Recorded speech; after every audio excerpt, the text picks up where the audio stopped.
gaal gi yëpp kay li ci nekk yëpp mënuñu la ko wax démb ci guddi gi rek am na keneen ku ma woo koo xam ni moom effectivement nee na mbokkam ci gaal googu la nekkoon mais en toute sincérité xanaa yàlla dimbali ñu nag miracle am na ba léegi mais gaal googu man sañu ma ko wax moo tax ma dafee noonu communiqué bi waaye gaal googu man awuma ci benn yaakaar pour être franc seulement bu nit ñi di ñëw ci yow njàqare mënoo daf lu dul dalal leen waaye gaal gu départ réer depuis le 5 mai ba tey jii nii gisuñu ko bu miracle amul daal xam naa ni doy na waar daal waaw doy na waar yëpp mën naa wax ni pratiquement tout le Sénégal est endeuillé day mujj nekk un problème structurel vu recrudescence yi parce que pratiquement chaque 2 ou 3 jours nga gis kuy wër ay doomam wala nga dégg benn bateau boo xam ne ñu ne suux na kon dama jàpp ni tey il faut que ñu changer de stratégie de lutte pour mën a am plus d'efficacité li ma xalaat nag tey vu que c'est un fait social mu touché ñëpp vu aussi les causes tey causes yi dañu bëri les causes sont multiformes multidimensionnelles multisectorielles lépp a ngi ci boo xoolee aussi le profil tey ñëpp a ngi ci ba ci ay jigéen ak i xale kon li ma gis mooy état le plus rapidement possible mu teg une commission nationale indépendante ou bien une délégation spéciale boo xam ni li ko tax a jóg mooy saytu le fléau dans sa diversité sa complexité et sa transversalité alors commission boobu damay wax ni dafay cibler les priorités pour aller vers l'essentiel commission boobu tamit moom avec l'appui de l'État mooy organiser les assises des migrations internationales loolu daf ñu permettre dans une démarche collective ñëpp toog ñu waxtaan pour indi ay saafara ci mbir mi pour mën a vraiment réduire les risques à des proportions tolérables xam nga dama wax sànq à l'entame ni c'est un fait social tey wax naa ni profil yëpp a ngi ci donc commission boobu du nekk une commission étatique dafay nekk une commission non moo tax ma wax ni c'est une commission indépendante ñëpp a ngi ci ñëpp mu ngi ci toutes les couches ñu ngi ci état mu ngi ci société bi mu ngi ci nappkat yi ñu ngi ci artisans yi ñu ngi ci cultivateurs yi ñu ngi ci journalistes yi ñu ngi ci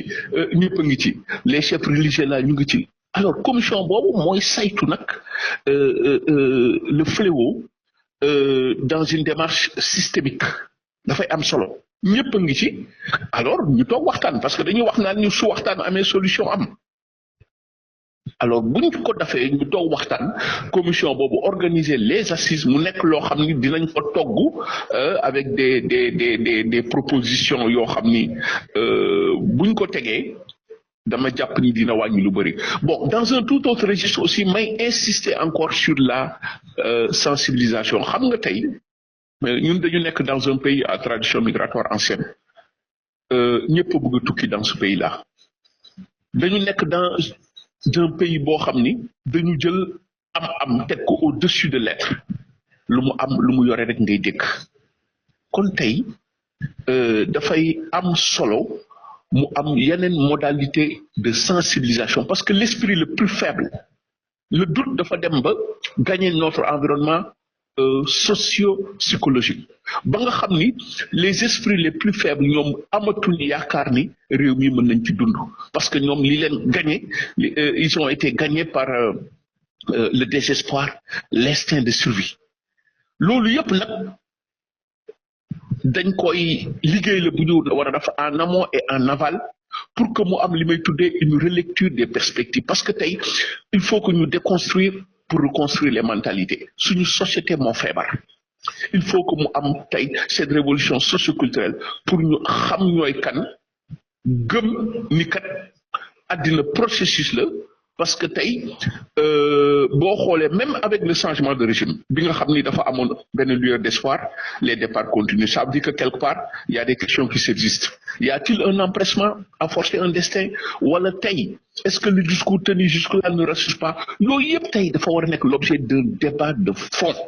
ñu toog waxtaane ko alors pour wàññi mbir mi parce que proportion bi mu jël dafa jéggi dayo et damay wax ni sax l'heure est grave l'urgence est absolue loolu bind nañ ci wax naa ci depuis ñoom bi ñuy doog a jóg ba teg seen schéma parce que man proposition bi ma leen waxoon dama ni bi attelage gouvernemental bi taxawee dama ni leen ni schéma bi man doyuma parce que on ne reproduit pas un schéma qui a échoué le schéma classique ministère des Sénégal de l'extérieur ceci cela loolu du dem il faut une nouvelle approche parce que tey boo xoolee dans ce dossier là gisoo dañuy faral di am interlocuteur kan ngay dem parce que nous parlons de migration il faut que démarche bi changer nous parlons de migration internationale dans un contexte mondial de mobilité croissante kon il faut que ñu teg loo xam ni dafay transversal parce que le dossier est transversal gis nga laal na pêche laal na domaine bu nekk parce que migration moo yore tey àddina contexte bi ñu nekk la mobilité croissante des populations kon il faut que ñu changer démarche bi nag mooy au niveau du Sénégal ñu teg une véritable politique migratoire boo xam ni dafay ëmb toutes ces problématiques là pour lutter contre l'immigration clandestine il faut ñu teg vraiment cette commission nationale indépendante là pour mën a saytu mbir mi dans toute sa complexité pour mën ci indi ay saafara parce que le phénomène est encore là boo xoolee kenn waxu ci bis bu nekk tey nga dégg gaal gu suux xam nga gaal gi ñu wax démb ñooñu suñu amul chance dëgg on ne peut pas les retrouver vivants parce que le 5 mai ba tey sori na yàgg na kon mbir maa ngi continuer di dévoiler des aspects aux conséquences incalculables suñu société en situation de vulnérabilité bi nekk muy poser des problématiques de sécurité de paix d'intégrité et de dignité humaine puisque ñu ngi ciy wax boobu ba léegi alors le phénomène di continuer waat ñu nit bi ñu tàyyi ba keroog gouvernement bi dégguñu jéem a appliquer bokk proposition yi parce que ñun waxuñu lu dul toog waxtaan de la discussion jaillit la lumière bu toog waxtaan amee ñu xam nit ñi lañ mooy seen préoccupation ñu mën leen jàppale ci loolu pour mën a wàññi mbir mi il faut forcément waxtaan am ces assises là impérativement dafa war a taxaw parce que mooy ëmb lu bëri fii ci biir Sénégal et ci biir Afrique may rappeler aussi Sénégal laboratoire de mixité et de migration wax nañu ne 42% des migrations intra-africaines sont dirigées vers l'Afrique de l'Ouest et le Sénégal attire donc il y a des questions de mobilité dans la sous-région gis nga tey keroog Espagne dafa jaaxle woon mu ne dafa remarqué ni gaal yi di dugg Espagne daf ci remarqué ay Pakistan ak ñooñu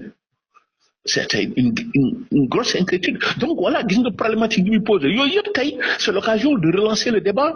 en Afrique de l'Ouest pour une harmonisation pour mu am une architecture de paix et de sécurité entre les peuples loolu yëpp nag tey dëkk bu mel ni Sénégal war na mën a diligenter ce leadership là parce que le Sénégal est une porte d'influence Sénégal porte d'entrée la